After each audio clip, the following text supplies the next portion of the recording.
Hallelujah. यीशु के नाम से आपका हम स्वागत करते हैं इस रविवार की आराधना में। आइए हम आंखों को बंद करके प्रार्थना के साथ इस आराधना की शुरुआत करेंगे। प्रभु यीशु, ये समय आपके हाथों में देते हैं। प्रभु, आपने कहा है जहां 2 या 3 मेरे नाम से जमा है उस जगह पर मैं हाजिर हूं। आज इस जगह पर आप हाजिर है, इसलिए आपको धन्यवाद देते हैं। इस जगह पर आपकी आत्मा उतर रही है, इसलिए आपको धन्यवाद देते हैं। प्रभु, हमारे दिल को प्रभु खुश करने के लिए, प्रभु हमारे दिलों से बात करने के लिए आप आज इस जगह पर जीवित है, इसलिए आपको धन्यवाद देते हैं। आगे का समय आपके हाथों में देते हैं। यीशु के नाम से मांगते हैं, सुन और ग्रहण कर। आमेन। Hallelujah, hallelujah. आज भी यीशु की महिमा हो। आइए हम सब मिलकर यीशु जैसा कोई नहीं बोलकर एक गाना है, उसे गाकर हम परमेश्वर की महिमा करेंगे। उस यीशु जैसा कोई नहीं स्वर्ग में या इस धरती पर, यीशु जैसा कोई नहीं बोलकर गाएंगे। हे प्रभु, देवताओं में तेरे समान है कौन, स्वर्ग में हो या धरती पर तेरे समान है कौन, बोलकर गाएंगे, यीशु की महिमा करेंगे।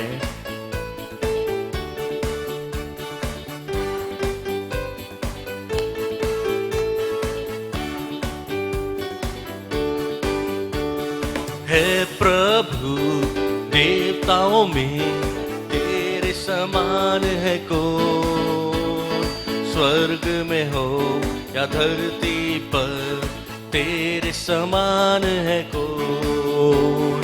हे प्रभु, देवताओं में तेरे समान है कौन, स्वर्ग में हो या धरती पर तेरे समान है कौन।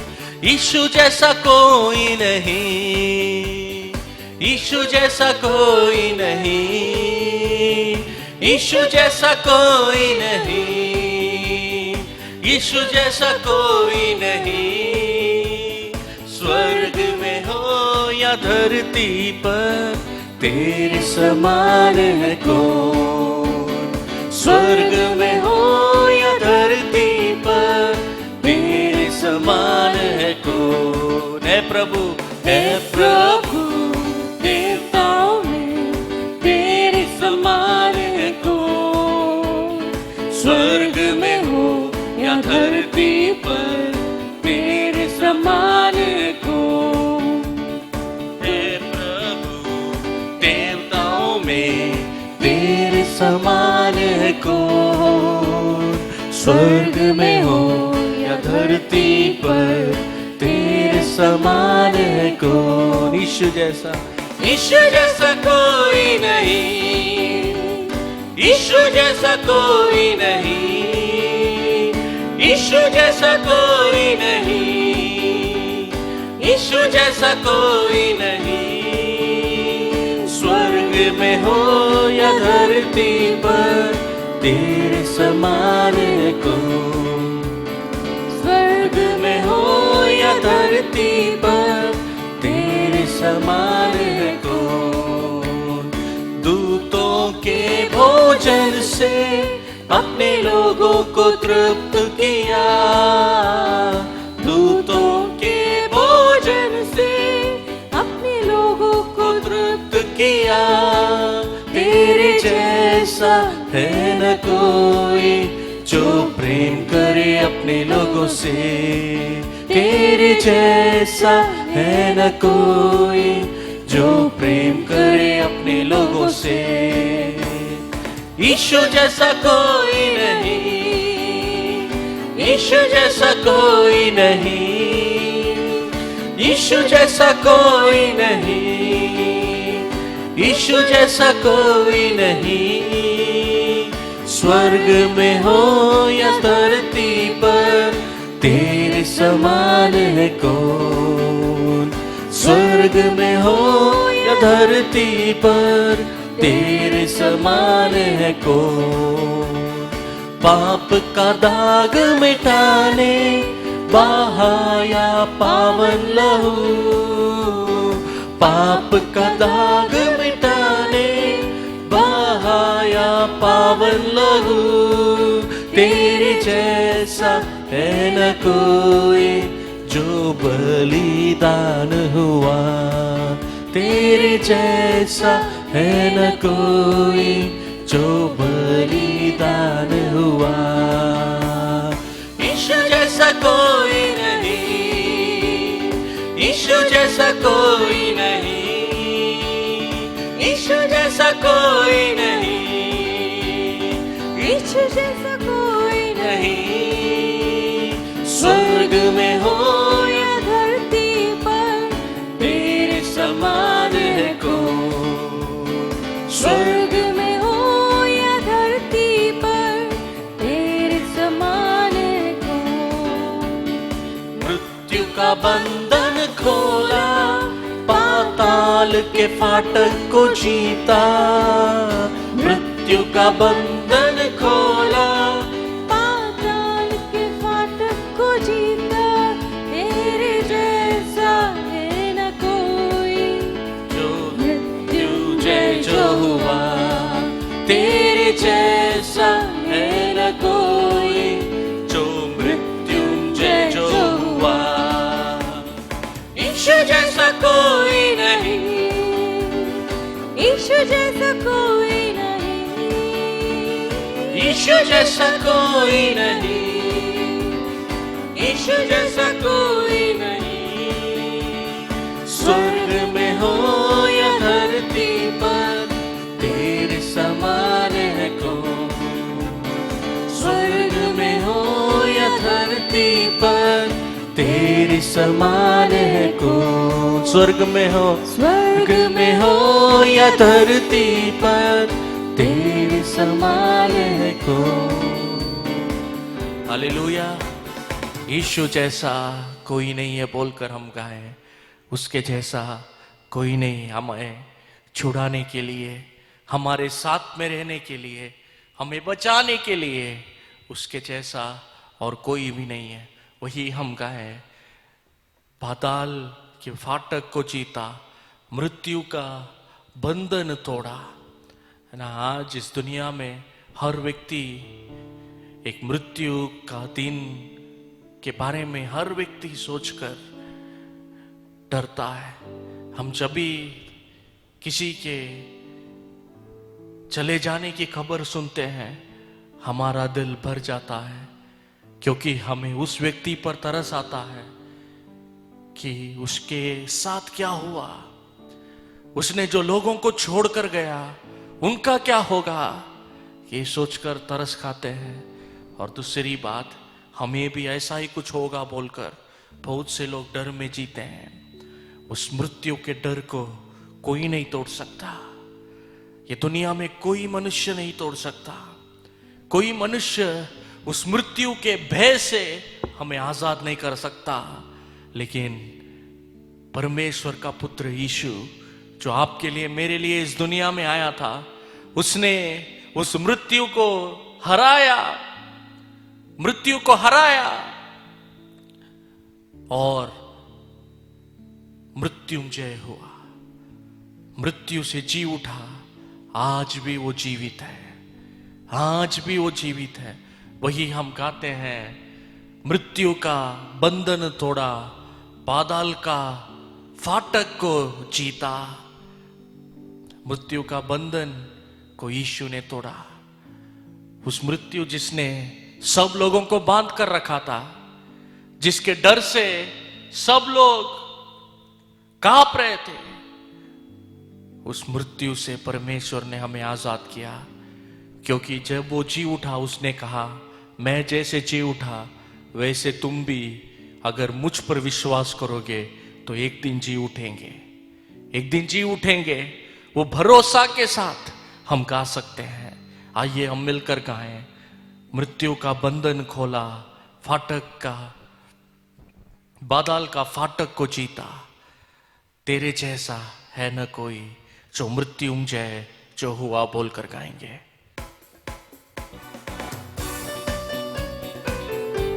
यीशु जैसा हमें बचाने वाला कोई नहीं, हमारे लिए जीवन देने वाला सिर्फ वो है। आइए हम सब मिलकर गाएं। मृत्यु का बंधन खोला, पाताल के फाटक को जीता। मृत्यु का बंधन खोला, पाताल के फाटक को जीता। तेरे जैसा है न कोई, जो मृत्युंजय जो हुआ। तेरे जैसा है न कोई, जो मृत्युंजय जो हुआ। यीशु जैसा कोई नहीं, यीशु जैसा कोई नहीं, यीशु जैसा कोई नहीं, यीशु जैसा कोई नहीं।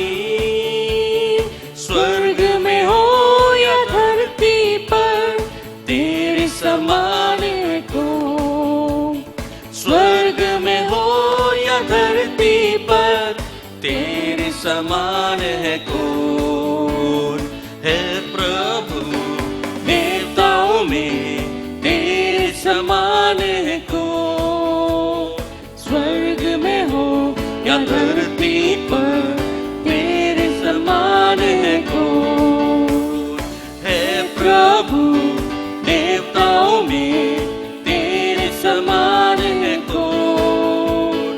स्वर्ग में हो या धरती पर, तेरे समान है कौन। यीशु जैसा कोई नहीं, यीशु जैसा कोई नहीं, यीशु जैसा कोई नहीं, यीशु जैसा कोई नहीं। स्वर्ग में हो या धरती पर, तेरे समान है कौन। स्वर्ग में हो या धरती पर, तेरे समान है कौन। Hallelujah, hallelujah. आइए अभी हम परमेश्वर के वचन से कुछ मनन करेंगे, उसके बाद हम आराधना करके समाप्त करेंगे। परमेश्वर के वचन में जाने के पहले आइए हम सब हमारा सर झुका के एक छोटी सी प्रार्थना करें। प्रभु यीशु, हमारे दिलों से बात करो प्रभु। हर एक व्यक्ति जो इसे देख रहा है, उसके दिल में आप बात करिए यीशु। आपकी आवाज को हम सुनने इस जगह पर आए हैं। आपकी उस मीठी सी आवाज को सुनने हम इस जगह पर आए हैं। हमारे दिलों से बात करिए। यीशु के नाम से मांगते हैं, सुन और ग्रहण कर। आमीन। Hallelujah, hallelujah. आज भी ये बहुत सौभाग्य की बात है कि हम आज परमेश्वर के वचन से और एक बार मनन करने वाले हैं, क्योंकि उसके वचन से जब भी हम उसके वचन को खोलकर उसमें से मनन करते हैं, वो बात करता है अपने लोगों से। परमेश्वर का वचन कहता है, मैं मेरे लोगों से मेरे वचन के द्वारा बात करूंगा, मेरे वचन के द्वारा बात करूंगा। आज बहुत से दबे हुए लोगों को उसका वचन आएगा। आज समस्या से इसे देखने वाले लोगों को उसके वचन में आजादी मिलेगी, उसके वचन से आजादी मिलेगी। उसके वचन से परमेश्वर ने ऐसा कहा कि परमेश्वर ने उसके वचन को इतना महत्व या इतना उसे शक्ति दिया कि वो दो तरह से या दोनों तरफ से एक एकदम अच्छा तलवार जिसे कहेंगे, जो दोनों तरह से एक तलवार कितना मजबूत होता है, वो कैसा एक शरीर के ऊपर अगर उसको वार करेंगे तो कैसा वो शरीर को चीर कर जाता है, वैसे इस परमेश्वर का वचन आपकी आत्मा के अंदर चीर कर जाकर वो आपके दिलों से बात करने की शक्ति रखता है। उसी वचन से हम आज पढ़ने वाले हैं। हम पढ़ेंगे पहला कुरिन्थियों का पुस्तक, उसका पहला अध्याय 18 वचन पढ़ेंगे। पहला कुरिन्थियों का पुस्तक, उसका पहला अध्याय 18वां वचन को हम पढ़ेंगे। वहां पर ऐसा लिखा है, क्योंकि क्रूस की खता नाश होने वालों के निकट एक मूर्खता है। नाश होने वालों के लिए वो एक मूर्खता है, परंतु उद्धार पाने वालों के लिए वो परमेश्वर की सामर्थ है। उद्धार पाने वालों के लिए वो परमेश्वर की सामर्थ है। आज भी वही परमेश्वर की सामर्थ, वही परमेश्वर की सामर्थ जो क्रूस पर हमारे लिए, जो क्रूस पर हमारे लिए परमेश्वर ने दिखाया, उसी के बारे में मैं कुछ आपके बीच में कहना चाहता हूं। उस क्रूस के बारे में यहां पर लिखा है, वो क्रूस जो नाश हो रहे उनके लिए मूर्खता है, पर हमारे लिए वो क्रूस का संदेश हमारे लिए सामर्थ है। सबसे पहला वो क्रूस क्या है, उसके बारे में मैं आपके बीच में आज कहने वाला हूं। वो क्रूस या परमेश्वर का क्रूस का महत्व क्या है, उसके बारे में आज हम जानने वाले हैं। वो हमारी जिंदगी में क्या मायने रखता है। आज यीशु उस क्रूस में मरने के कारण आपकी और मेरे जिंदगी में उसके वजह से क्या परिणाम होता है, उसके बारे में ही हम आज पढ़ने वाले हैं, उसके बारे में ही हम जानने वाले हैं, है ना। मैं आपसे कहानी के साथ शुरू करना चाहता हूं। एक पिता था, उसका एकलौता एक बेटा था। ये दोनों का घर शहर से मीलों दूर एक रेल पटरी के किनारे था। एक रेल पटरी के किनारे उसका घर था, और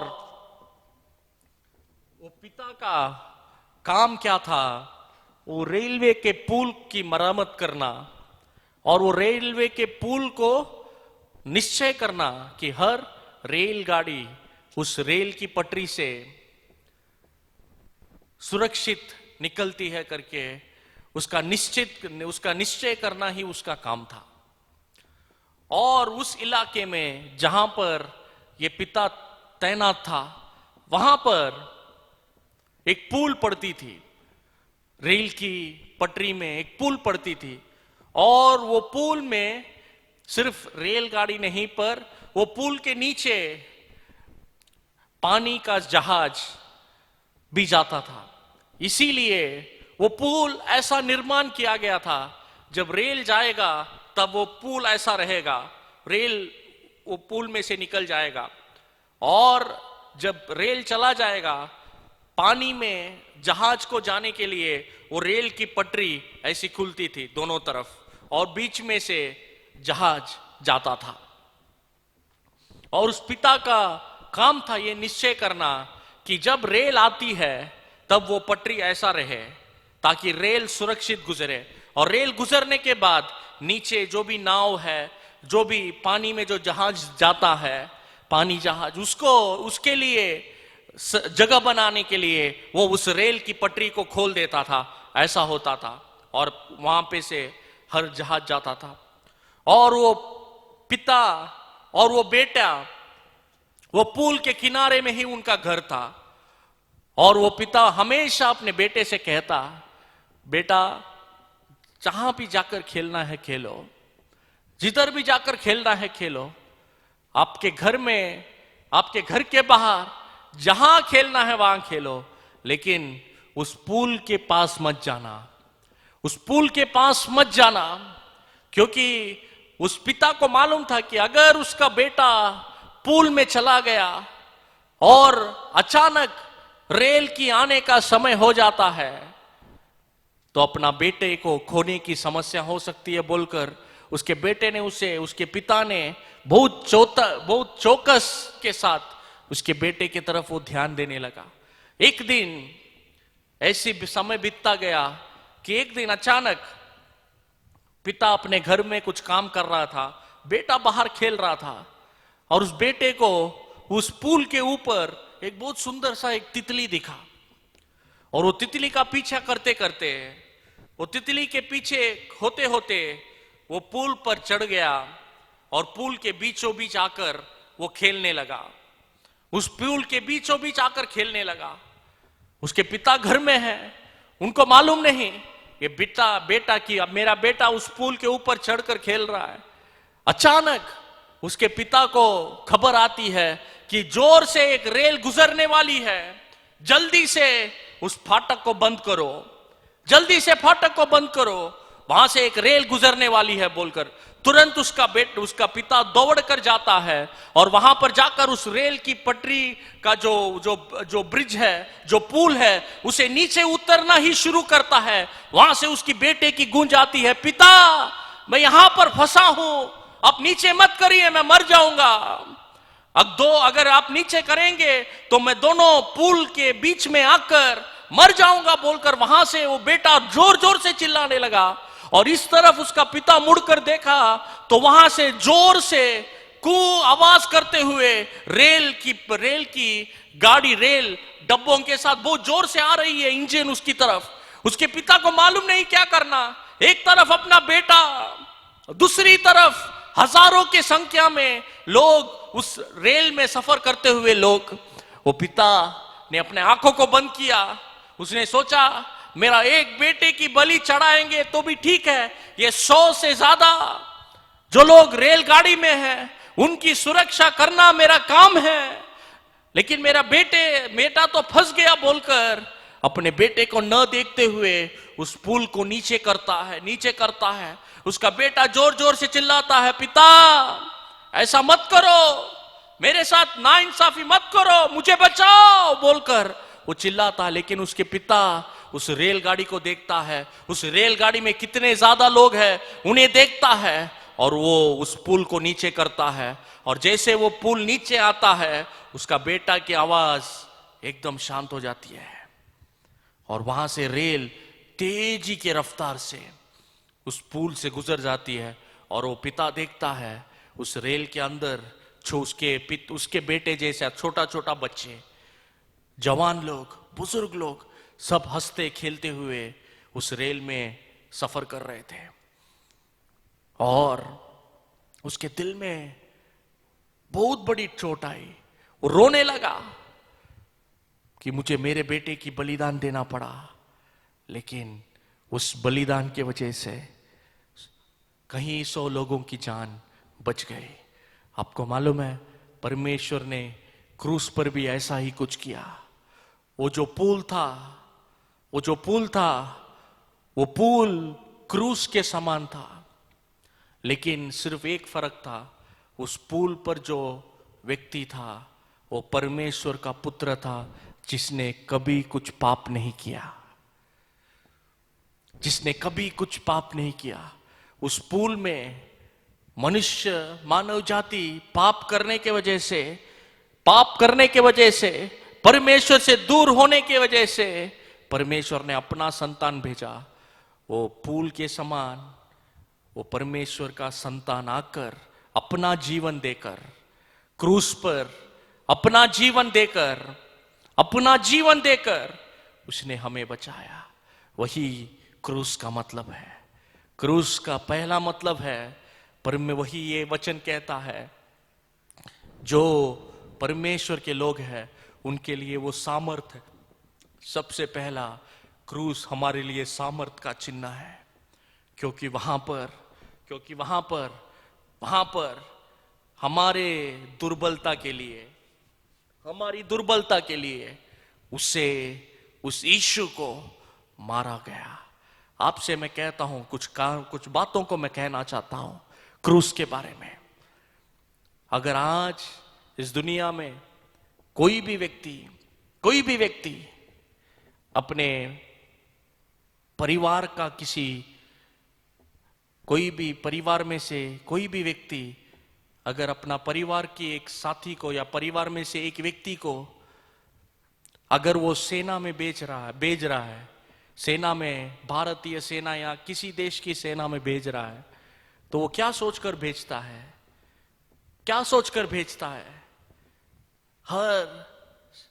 हर व्यक्ति की जिंदगी में यही सोचकर भेजता है कि मेरा बेटा जाएगा और वापस जरूर आएगा। 5 साल के बाद, 10 साल के बाद, देश की सेवा करने के बाद जरूर वापस आएगा। यही आशा के साथ हर व्यक्ति अपने बेटे को, बेटी को या अपने घर वालों को फौज में भेज दिया, लेकिन इस दुनिया में परमेश्वर ने अपने पुत्र को इसलिए भेजा ताकि वो हमारे लिए अपना जीवन दे, हमारे लिए अपना जीवन दे। उस क्रूस पर क्या हुआ? मानव जाति का पापों के लिए, मानव जाति के पापों के लिए परमेश्वर का पवित्र संतान, परमेश्वर का पवित्र संतान यीशु ने अपना आखिरी लहू तक उस क्रूस पर बहा दिया था। सबसे पहला आपसे मैं कहना चाहता हूं, उन दिनों में, आज अगर हमारे देश में कहीं आप फांसी के फंदे के चिन्ह को देखते हैं तो आप क्या करेंगे? क्या करेंगे? सोचो। कहीं भी आपके नजर में अगर एक फांसी का चिन्ह अगर आपको कहीं भी नजर आता है तो तुरंत हम आंखों को फेर लेते हैं, हम उसे देखना नहीं चाहते, क्योंकि वो एक मृत्यु का चिन्ह है, क्योंकि फांसी का फंदा और वो रस्सी एक मृत्यु का चिन्ह है। आपको मालूम है, इससे भी कहीं गुना बदतर मौत क्रूस की मृत्यु है। फांसी के फंदे में अगर किसी व्यक्ति को हम लटकाएंगे तो सबके सामने नहीं होता है, सबके सामने नहीं होता है। सिर्फ 4-5 पुलिस के लोग रहते हैं और न्यायाधीश के दरबार से एक व्यक्ति रहता है, और उनके सामने वो व्यक्ति को, चाहे वो जितना भी बड़ा पाप क्यों ना करें, उस फांसी में उसे चढ़ाया जाता है, और उस फांसी का कोई भी वीडियो नहीं निकलता, कोई उसे देख नहीं सकता।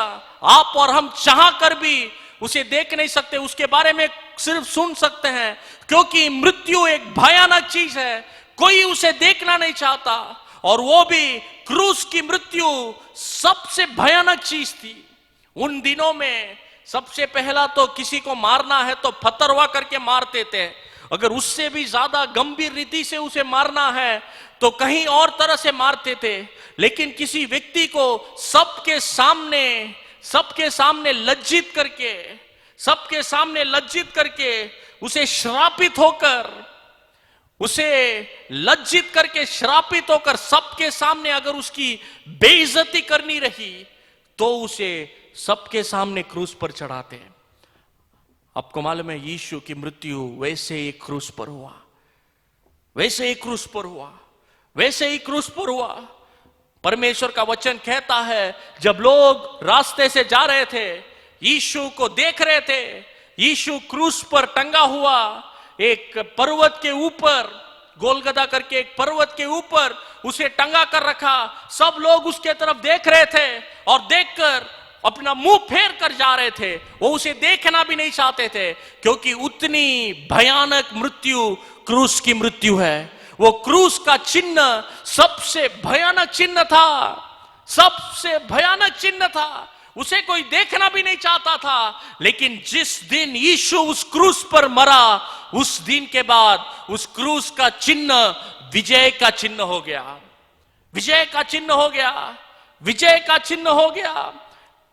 गलातियों का पुस्तक उसका 3 अध्याय 13 वचन ऐसा कहता है, मसीह हमारे लिए श्रापित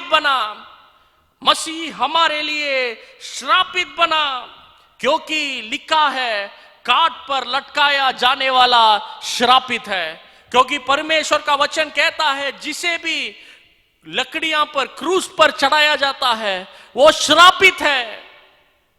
लेकिन वही श्राप का चिन्ह यीशु वहां पर मरने के वजह से आपके लिए और मेरे लिए वो आशीष का चिन्ह बन गया।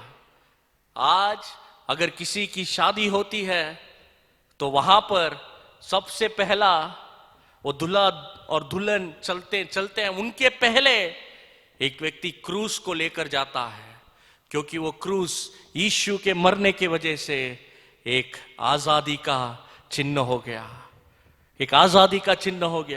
एक विजय का चिन्ह हो गया। आज जब भी कोई मरता है तो वो उसके कफन में सबसे बड़ा एक चिन्ह क्रूस का चिन्ह बनाते हैं, क्योंकि वो क्रूस का चिन्ह, वो क्रूस यीशु के मरने के वजह से मृत्यु के चिन्ह था जो अभी विजय का चिन्ह है, जो श्राप का चिन्ह था अभी आशीष का चिन्ह है। आज वो क्रूस पर टंगा हुआ यीशु जिसने आपके लिए जीवन दिया, जो आज आपके बीच में जीवित है, वो आपको बुला रहा है। वो आपको बुला रहा है, उस क्रूस के पास बुला रहा है जहां पर उसकी आजादी है, जहां पर श्रापों से मुक्ति मिलती है। मैं आपसे एक उदाहरण कहकर समाप्त करने वाला हूं। परमेश्वर यीशु मसीह जब इस दुनिया में था तो बहुत से लोग उसके पास आए। उनमें से एक व्यक्ति से जब यीशु बात कर रहा था, उस व्यक्ति से यीशु ने कहा, जब तुम मनुष्य के पुत्र यानी यीशु को जब तुम ऊंचे में उठाओगे, ऊंचे में उठाओगे, ऊंचे में उठाने का जाने का मतलब क्या है? क्रूस पर चढ़ाया जाना, क्रूस पर चढ़ाया जाना। जब तुम ऊपर मुझे उठाओगे तब तुम्हें आशीष मिलेगा, क्योंकि उसके श्रापित होने के वजह से हमको आशीष मिलता है। उसके श्रापित होने के वजह से हमको आशीष मिलता है। आज जहां भी हम जाते हैं वहां पर हम क्रूस का चिन्ह डालते हैं, क्योंकि वो विजय का चिन्ह है। आज भी आपकी जिंदगी में वही यीशु सर्वशक्तिमान प्रभु उस क्रूस में जो मारा गया, वो क्रूस में जिसने सब कुछ आशीष में बदला। आज शायद आपके जिंदगी में कोई क्रूस के समान कोई बहुत बड़ा कष्ट को आप उठाकर चल रहे होंगे। यीशु मरने के पहले अपने क्रूस को उठाकर चल रहा था, वो भारी क्रूस जिसका वजन कहीं ज्यादा है। उसके खोड़े खाने हुए शरीर से, उसके मारे हुए शरीर से वो उसे उठाकर जा रहा था। लेकिन उस क्रूस पर जब वो मरा तब वो क्रूस आजादी का चिन्ह हो गया। आज भी आपकी जिंदगी में जो भी आपको सता रहा है उसमें से यीशु आपको आजादी देगा। आइए हमारी आंखों को बंद करें, आइए हमारी आंखों को बंद करें। परमेश्वर यीशु मसीह का क्रूस आज भी आपके जिंदगी में अद्भुत काम कर सकता है, अद्भुत काम कर सकता है। आपके जिंदगी में, मेरे जिंदगी में वो अद्भुत काम कर सकता है, क्योंकि वो क्रूस परमेश्वर यीशु के मरने के वजह से आज जय का चिन्ह है, जय का चिन्ह है। आइए हमारी आंखों को बंद करें। आज आपके जिंदगी में, मेरे जिंदगी में जो भी हार का सामना आप कर रहे हैं, वो यीशु मसीह के क्रूस के वजह से आज वो विजय में बदलेगा। विश्वास के साथ यीशु के पास आइए, आज वो विजय में बदलेगा, क्योंकि वो यीशु ने आपके सारे श्रापों को, जैसा मैंने कहा वो पहली कहानी में, जैसा मैंने कहा वो रेल में काम करने वाला पिता ने जैसा अपने बेटे को त्याग दिया, वैसे ही आपके लिए और मेरे लिए परमेश्वर ने अपने पुत्र को त्यागा, अपने पुत्र को त्याग दिया। और उसके आज यीशु मसीह के उसके त्यागे जाने के वजह से आज हमें परमेश्वर के संतान होने का भाग्य मिला है। आइए हमारी आंखों को बंद करें, एक गाना गाएंगे। गाना कहता है, तेरी इच्छा पूरी हो जाए। इसे गाएंगे और परमेश्वर की महिमा करेंगे।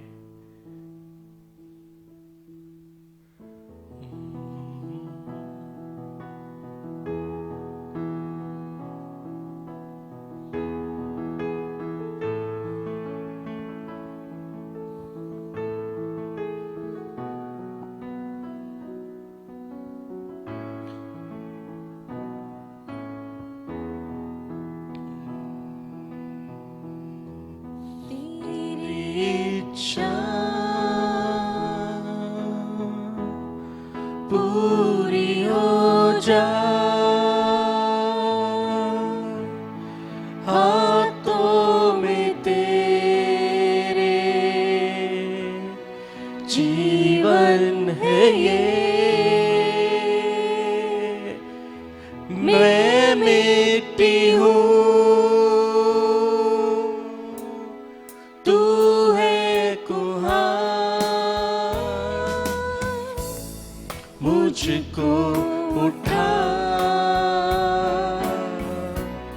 मुझको बना। मैं मिट्टी हूँ,